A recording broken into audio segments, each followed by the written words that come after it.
제 16장.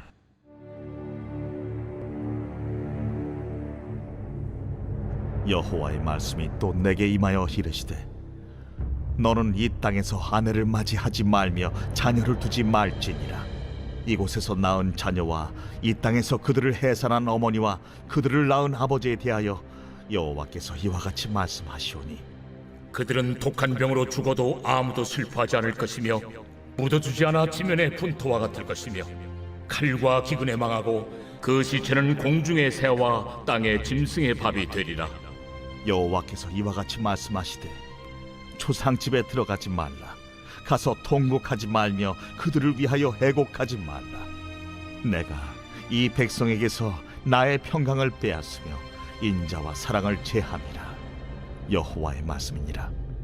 큰 자든지 작은 자든지 이 땅에서 죽으리니 그들이 매장되지 못할 것이며 그들을 위하여 애곡하는 자도 없겠고 자기 몸을 베거나 머리털을 미는 자도 없을 것이며 그 죽은 자로 말미암아 슬퍼하는 자와 떡을 떼며 위로하는 자가 없을 것이며 그들의 아버지나 어머니의 상사를 위하여 위로의 잔을 그들에게 마시게 할 자가 없으리라. 너는 잔치집에 들어가서 그들과 함께 앉아 먹거나 마시지 말라. 만군의 여호와 이스라엘의 하나님께서 이와 같이 말씀하시니라. 보라, 기뻐하는 소리와 즐거워하는 소리와 신랑의 소리와 신부의 소리를 내가 네 목전 네 시대에 이곳에서 끊어지게 하리라. 내가 이 모든 말로 백성에게 말할 때에 그들이 내게 묻기를, 여호와께서 우리에게 이 모든 큰 재앙을 선포하심은 어찌 됨이며 우리의 죄악은 무엇이며 우리가 우리 하나님 여호와께 범한 죄는 무엇이냐 하거든, 너는 그들에게 대답하기를, 여호와께서 말씀하시되 너희 조상들이 나를 버리고 다른 신들을 따라서 그들을 섬기며 그들에게 절하고 나를 버려 내 율법을 지키지 아니하였음이라.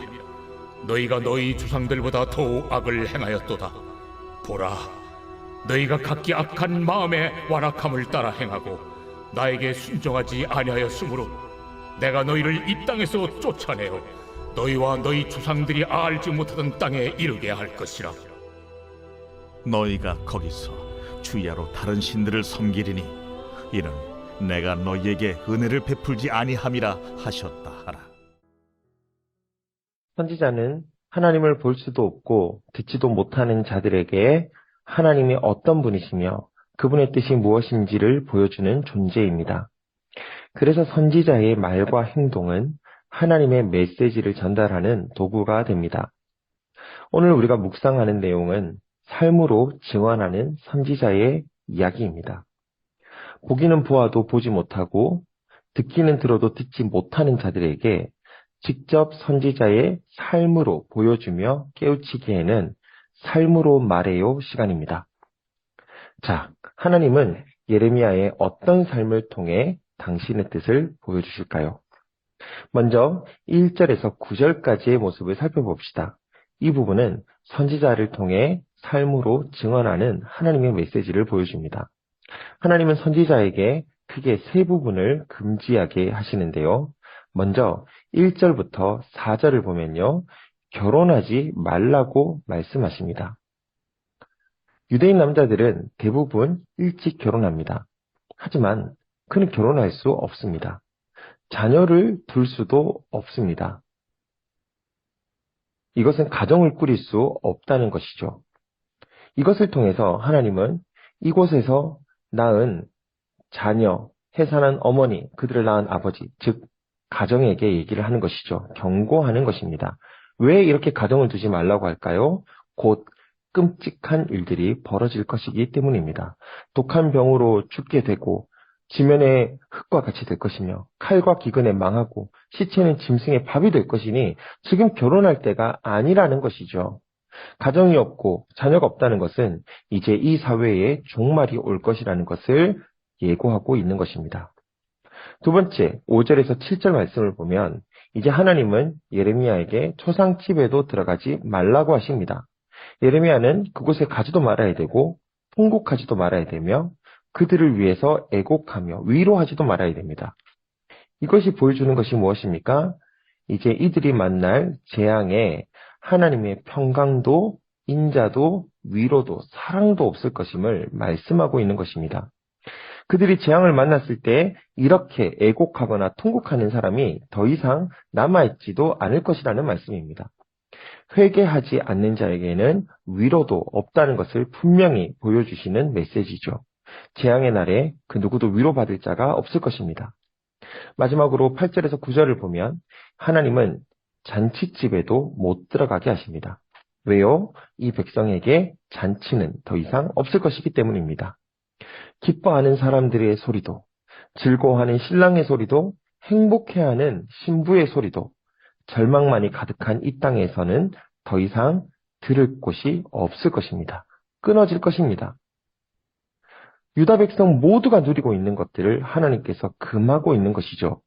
이제 이런 것들을 일상을 하지 않는 예레미야에게 누군가가 와서 야, 너는 왜 이런 것을 하지 않고 사니? 라고 질문을 한다면 그 이유는 이제 하나님께서 전하시는 메시지가 될 것입니다. 그래서 선지자의 삶은 그대로 실물 교육이 되는 것이죠. 오늘날 우리의 삶은 어떻습니까? 내 삶은 오늘 하나님의 뜻을 나타내는 삶이 되고 있습니까? 내 삶은 누군가에게 전하는 하나님의 메시지가 되고 있습니까?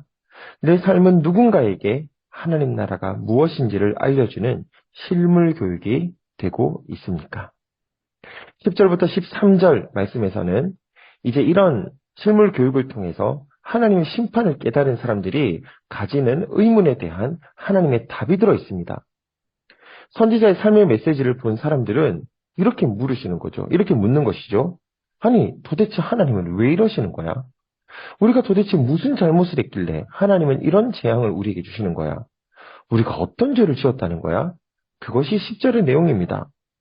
우리의 삶이 누군가에게 메시지가 될 때 그 메시지를 본 사람들은 이런 질문들을 하는 것이죠. 왜? 그리고 어떻게 될 것인가? 그리고 이런 상황을 만났던 베드로 사도는 베드로전서 3장 15절에서 이렇게 말씀합니다. 너희 마음에 그리스도를 주로 삼아 거룩하게 하고 너희 속에 있는 소망에 관한 이유를 묻는 자에게는 대답할 것을 항상 준비하되 온유와 두려움으로 하고. 선지자는 이유를 묻는 사람들에게 정말 온유와 두려움으로 하듯이 설명합니다. 이것은 5절 말씀처럼 이렇게 된 이유는 너희가 평강과 인자와 사랑을 주시는 하나님을 버렸기 때문이다. 그리고 그 구체적인 이들의 죄악된 행위가 11절부터 고발됩니다. 11절을 보시면 너희 조상들이 은혜의 통로인 하나님을 버리고 다른 신들을 따라 그들을 섬기며 그들에게 절하며 율법을 지키지 않았기 때문이다. 그런데 12절을 보면요. 너희는 너희 조상보다 더욱 악을 행하고 순종하지 아니했다 라고 말씀합니다. 그래서 13절에서 어떻게 얘기하십니까? 이 땅에서 쫓겨나서 살게 될 것이다. 주야로 다른 신들을 섬기면서 살아가게 될 것이다. 이것이 선지자의 삶을 통한 하나님의 메시지였습니다. 하나님의 은혜를 거부한 백성의 결론, 하나님의 은혜를 버리고 각기 마음의 완악함을 따라 악을 따라 행한 이 백성들의 결론은 너무나도 자명한 것이었습니다. 그 누구도 항변할 수 없는 정당한 일이었습니다. 사랑하는 여러분, 오늘 우리의 삶은 어떻습니까? 우리는 하나님의 은혜를 따라가고 있습니까? 아니면 우리의 완악하고 악한 마음을 따라 살아가고 있습니까? 오늘 우리의 삶은 예레미야처럼 베드로처럼 누군가에게 질문이 되는 하나님의 메시지로 살아가고 있습니까?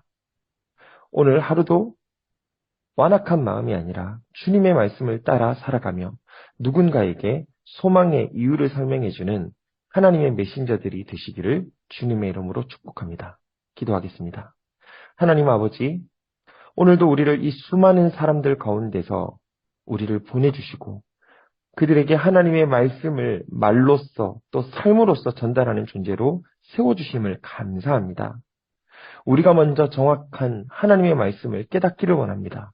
그 말씀을 순종함으로 복을 얻게 되기를 원합니다. 그리고 누군가에게 하나님의 소망과 심판을 전해줄 수 있는 주의 메시지가 될 수 있도록 오늘도 우리의 삶을 인도하여 주시옵소서. 예수님의 이름으로 기도드립니다. 아멘. 1. 오심 기도, 하루 5번 마음을 다해 드리는 기도. 나는 죽었습니다. 제가 주인이 아니고 예수님이 저의 주인이십니다. 예수님은 십자가에서 죽으시고 부활하셨습니다. 부활하신 예수님을 가슴으로 만나서 따라가며 간증합니다. 사랑하는 가족과 함께 영광스런 승리를 노래합니다.